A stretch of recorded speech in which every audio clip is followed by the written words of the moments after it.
lo okhulumayo ke usisi Phumelele owahlukanisa nobaba uMntwana wayesephila impilo yomngcwele. Haleluya. Ngiyababingelela ke abafundisi bami nomama babafundisi bami nabazalwane bonke egameni kaJesu. Amen.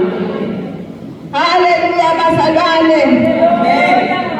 Haleluya.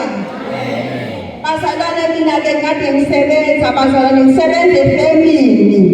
Haleluya uNkulunkulu wangisebenzisa ngendlela emangalisayo ngisefamily nami nginganake lutho. Bazalwane uNkulunkulu ngikhulekela abantu induna yimanager. Haleluya. Wathi sisuka lapho uNkulunkulu waseyangikhipha efamily. Wathi isikhathi sakho siphelile manje mntanami la. Sengifuna ngisebenzela ngaphandle. Haleluya.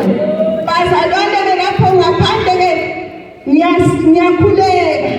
Ngikhuleka entabeni bazalwane ngikhuleka entabeni. uNkulunkulu angisebenzise ngisuke lapho ngingene emzini yabantu.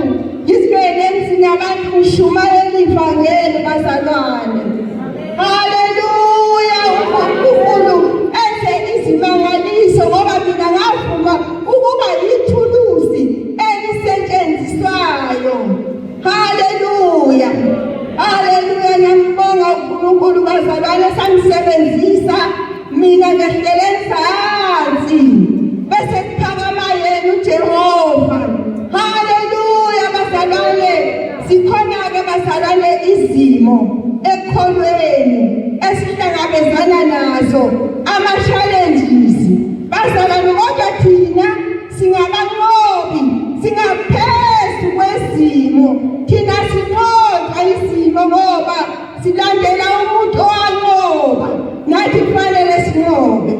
Haleluya bazalwane.